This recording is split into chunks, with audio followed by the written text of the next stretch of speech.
Begin today with one way to encourage the right kind of screen time. Get your crew interacting outdoors with a summer photo challenge. So that's right, we're saying put your phone or your other sort of camera right in their little hand. Let them see life through the lens with a photo scavenger hunt. They'll learn photography skills without even knowing it. Brooke Lark has developed this idea to share, and I'm really excited about this concept. You're saying really one step ahead of the kids on this one. It's an activity, it's fun, it's also a learning opportunity. Yeah, absolutely. I don't know about you, but we have officially hit the summer blues at our house. And I don't know if they hit harder as a mom or with the kids. But everyone is laying around the house.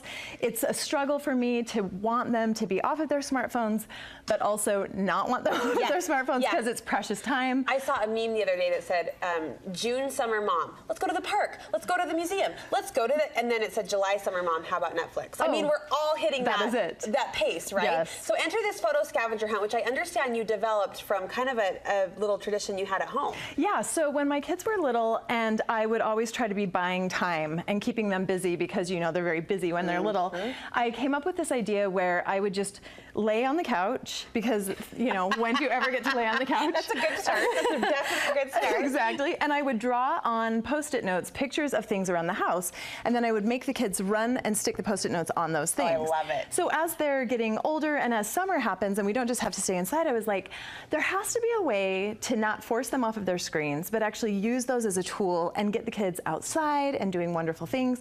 And so I've created a PDF printable full of all of the things that they can find in the neighborhood, and they take their phones and hunt them down. So I love the idea of making the screen your ally in this, right? You're going to use that to your advantage. Here's the download. You've created simple icons. You put that in your kids' hands, and look what happened. Tell us about the response to this. Yeah, it's been fantastic because this is such an easy thing, and even though the icons are the same, every day is different. So you can say, all right, everybody go out, and now we want you to take selfies with these things. Or you've got to find 5 things in a row, and let's turn it into a bingo game. And so, yeah, instead of taking the phones away, I send the kids outside and embrace the tool and let it buy me a little bit of free time, and it's great. So hold on, you're using the same printable in different ways. So in other words, we see an icon of like a butterfly. Yeah. So it could be photograph the butterfly or take a selfie with a butterfly, which kind of increases the challenge. Yes, exactly. And it helps me use this same tool again and again and again, and keeps the kids kind of interacting in new ways. And ultimately, for me as a mom, I always want my kids to be using their thinking muscle, right? Yes. And so I'm like, instead of just zoning out on the screen, why don't we use this and like get you out there being creative, understanding that you can create art, understanding how you can interact with the world and see it in lots of different ways. I love it. Okay, we've blown up the printable here on our big board. So these are the icons that you'll see from Brooke's darling printable, and we have the proof in the picture. Literally, these are your kids' snapshots. Yes, I sent them out yesterday, and I said, all right, here's your list. Go find the things, and they were gone for a blessed hour and a half. Being busy, and they came back happier than they were when they left. Okay, can I try to play a little matching game here? Yes, please do. So we have this set of a guy underneath a stop sign. Oh, we don't have a stop sign up here. Here. Oh, what? Here, let's start with start with my list. Oh, here it is. Let's go with this one. What about cute dog kisses? So here we have the dog. He accomplished that task. And this one was so fun because it actually got my kids talking to the neighbors. They needed to go out and say, can I get a picture of your dog? Yeah. And then they wanted to know, what's the dog's name? And so I love that it's not just interacting with their surroundings, but it's really gotten them interacting with people that are in our neighborhood. There's a connection point. Okay, this is really clever because I saw the icon of the butterfly, and I thought that would be tricky because we spent 2 hours, I felt like, at the park trying to chase butterflies the other day. But here you've gone kind of creative. It looks like with a temporary tattoo. Well, that's the thing, is the kids get out there and they start to get really desperate about finding these things. I need the butterfly. Yes, and so they got creative themselves. It was really fun to see what they came back with. Okay, hold on. This is kind of fun. This is like testing my thinking muscle. I see a bike. I've got like a warped push pin here.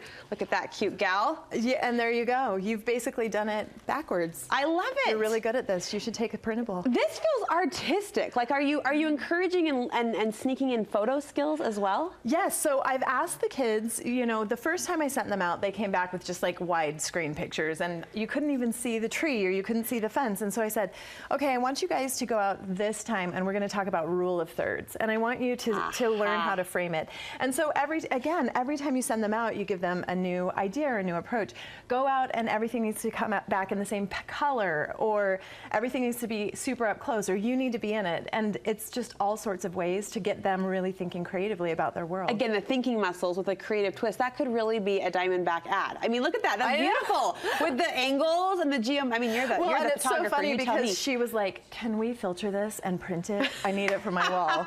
That better be on her Instagram right now. Fun and home decor. Cute. Okay, and you mentioned changing up the format. We talked about that, selfies or inserting photography challenges. And do you find the older kids respond to this as well? Yeah, absolutely. And I find that it's a different experience when I send them out with friends, or if I want to go out, right? Yeah. Because sometimes I think that as a mom, you feel like, well, I should be doing these things. Right. And maybe you get a little bit of the should feeling where it's not quite as fun, but you're doing it for the kids. And I have found that this is a really fun thing for me to get involved in too. So we're all challenging each other, but it's not a competition. It just ends up being a great opportunity to spend time together. And I understand you celebrate that time spent together at the end with sort of a slideshow presentation. Right. Yeah, so we have all of these pictures and everybody is kind of split up. And so we have found that it's really fun to just come back into the house, we pop popcorn, and we have our own slideshow day. I love this. Yep. I love this so much, Brooke. Thank you so much. Where do we access that printable? So you can get this printable on your website at Studio 5, and it's ready to download. Thank you for the exercise, for the challenge, and for the activity that we hope gives us a blessed hour and a half of mom time summer on the couch. Hey, you have an awesome podcast, too, we want to let people know about. You're really all about connecting women. Yes, so I've just started a podcast called Creative Sherpa, and it's everything that you need to know in 5 minutes to get your day started in a creative way and help build your own creative brand. So looking for that on? It is on everything. Spotify, it's on iTunes. So if you type in Creative Sherpa or Brooke Lark, it'll come up. You are such a motivating woman. Your energy is contagious. So thank you so much. Too. We appreciate it. We appreciate it.